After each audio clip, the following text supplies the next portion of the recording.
There was something you said in your questionnaire that I loved, and I would love to hear you talk more about it. You said how you made, well, I'll just read exactly what you wrote so people can also hear it. You said, my classroom was an extension of nature in many ways. I had a large mural of a moon, rainbows, and animals through the classroom. I used all natural materials and wood material for the chairs and manipulatives. I can provide some photos too if you'd like to emphasize that. The environment is stronger than will. I used all the aspects of God in the classroom: joy, sound, light, wisdom, calmness, peace, power, and energy. Yeah, I'd love to hear more about this and how important the environment is for young children in the classroom. This was one of my loves, was creating an environment in my classroom. And I did quite a bit of study on it over the years. It was at the very beginning when the woman that was my mentor said it to me. She said, we had these cardboard lovely mountains that I used in my classroom that were used for an event in Seattle, and I would put those up all around the room, and that was my library corner, the wisdom, the inspiration, the upliftment of consciousness. And then I used the moon. I had a beautiful moon. Actually, I'm sorry, the inspiration turned into the art area later, but the moon was more of the calming effect, and that was in the area of where my books were for many years. And then this last year it changed, last 2 years in the new place, it changed. It was more of a, that was where they studied, where their desks were. We had little desks, which I added in kindergarten. And then I had rainbows. I made a rainbow scarf made out of felt, Nino felt. And I did that with the huge owl. I had, for the letter stories, I took it a little step further. Each week, my friend and I had made these gold letters that were just like the letters in the letter story that Nirani showed. And I had stars hanging from the ceiling and made like clouds and everything, until the fire district told me I couldn't do it anymore, but I had it that way. And I would hang, for the letter of the week, I would hang the one letter that would come down from the heavens.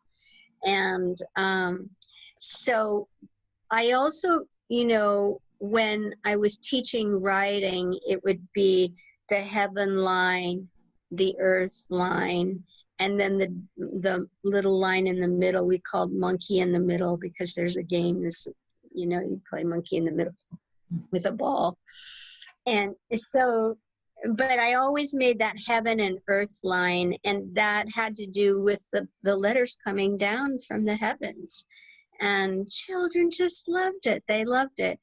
So all the materials I had started, I think this is a little of my German background, but I always loved wooden toys from early age myself, and just had that feeling of the serenity that children have when they're working with wood or being around wood things. The idea of things being not a throwaway toy, but I'm going to really take care of it. I'm going to nurture it. I have a special spot for it. That's kind of how I wanted all my materials to be.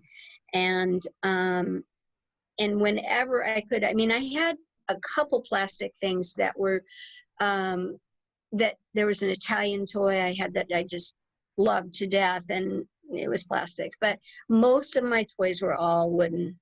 Is there a reason for that?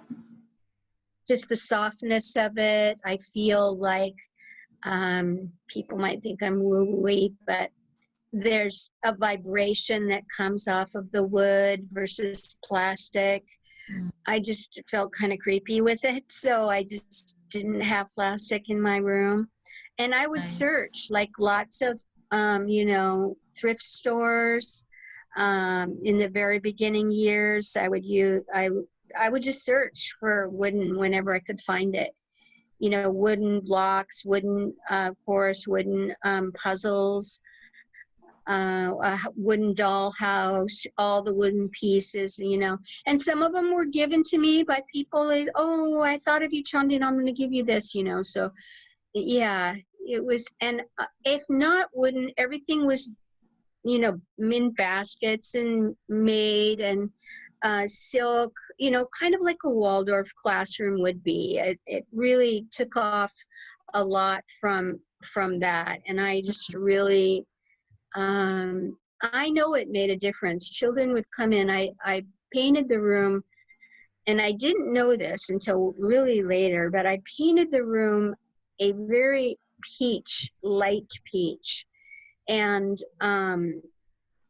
I really loved it. And I read later in Waldorf, it is for the primary or for the kindergarten, first grade, it's about opening the heart. And those years, you really want that nurturing stability for a child. It's the first time they're away from their parents, and you want them to be just kind of in a little cocoon of love, and so Peach was, people would just walk in my room and go, oh, everybody. I mean, it wouldn't be just the kids. Wow. It'd be the parents. It'd be people visiting. It's just this lovely peach color that Amazing. I really miss. I really, really miss it. I'm debating about doing my bedroom like that. So I'm thinking about painting my bedroom peach right now. Yeah. So I really loved it. I loved it. Oh, And wow. I should tell you, and I'll show you pictures of this too. Our art room. Now our art room didn't have any light in it at all. And I remember telling Dana Anderson this was, there was no windows. She goes, oh my God, what are you going to do? And we had one hallway that you could keep the door open and the light would come in. But I had this plan for many, many years. And finally we got to a space where I could do it. And I did a Lazur painting where it was sky blue, and then it turned yellow with a little bit of white. No, it was orange with white and then yellow at the bottom. Nice. So it was like when you look at a sunset, it's just that, like the atmosphere is like in the sunset. Wow. And again, children loved it. They just immediately felt that warm nature feel. I painted the cabinets. There's this ugly brown cabinet, and I painted it with chalk paint to match the walls. And beautiful. So everything in there was beautiful. And I really, truly believe that children need organization around them to feel safe, to feel held in spirit. I would use sound, we obviously use Om, but I had, chimes. For a while, I had those chimes that were solar based, and they would just go automatically. I had rainbows in the room, which children very young love. Those rainbows that are, they're solar, and you can put them in the window, and then they reflect rainbows throughout the whole room. Oh, wow. Those are gorgeous. I haven't looked for them for a while. I'm sure they're still there. Mirrors. I had those Feng Shui mirrors that are on little strings of,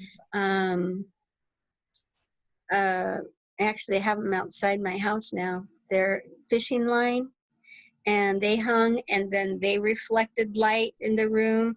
I had a tree a woman gave to me that was lit in the room. So I always could I tried to turn down the lights as much as possible to have that soft light. Again, it's like the womb. It's like children in utero, you know, they love the soft lights. I'd always have to turn them up when we, you know, did, you know, more of our, you know, intellectual kinds of things, but always for stories and circle time and different kinds of times during the day, and lunch too. Lunch, we used to always turn the lights down. I would play, we'd set the table with beautiful colors. I'd have,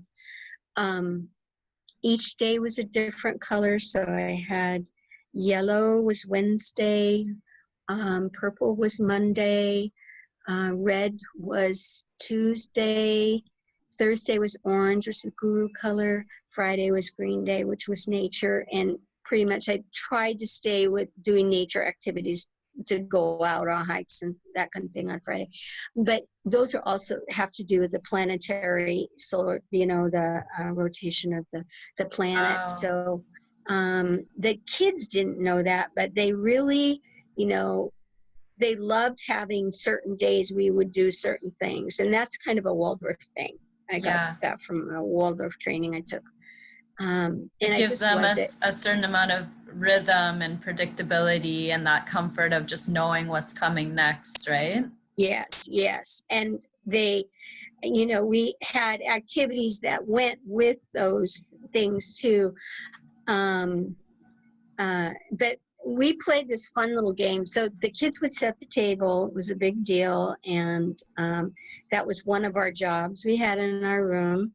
And so I had these little name tags with their names on them, because I'm a real firm believer that, you know, I love children to be able to pick who they want to sit next to. But I had a, you know, I don't want to leave children out. And so I would kind of watch the energy all day. And then what I would do is I pretended, so they set the table, and I would pretend to be the blind lady. And this is from a game from Sharing Nature. And I would have their name tags all in a row. They didn't know that I did that. And I'd have them all in a row, and then they would lead me around to the table, and then I would put the name tag down, and then the next one, and the next one. And so there was no arguing. The blind lady figured it out, and they didn't ever catch on, you know. I mean, they did, but they loved the game, so it was always just super fun, you That know. is fun. And I loved doing it. It was really great fun for me to do with them. And we never had any arguing, you know. I mean, some days, you know, but I would notice on the playground, you know, and how they were playing during the day, and just wanted to have the children be cohesive and work together. And I'd go into other classrooms and I'd see so much bickering going on, you know, over who sat with who. And I kind of came up with that idea, and it just seemed to work. That's so For that awesome. I age. love that. Yeah. Oh, I just feel so like just nurtured just hearing about your descriptions of all the classroom, of how you set it up. I just feel like that would just be so nurturing to them, you know, to just be in that kind of environment every day. I just feel like, yeah, even if they're not, you know, paying direct attention to it, it obviously creates a vibration or a feeling in the classroom, and that just sounds warm and nurturing. They have a saying in, I think it's in Reggio Emilia, that the classroom is the third teacher. And I really, really believe that. The manipulatives and the environment that you create is supporting you as a teacher. Wow. And we didn't wear shoes in the classroom. We all had our indoor slippers. If they left their shoes in funny places, the gnome would come out, take their shoes, and you'd have to figure out where their shoes went. Or if they'd left their lunch in a place, the gnome would come and, you know, just different playing things to keep things fun and joyful at all times. And yeah, it was a great time.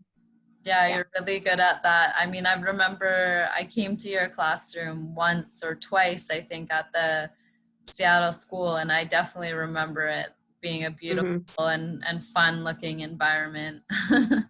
Yeah, I think I remember that. You made a poster for me, and I used it.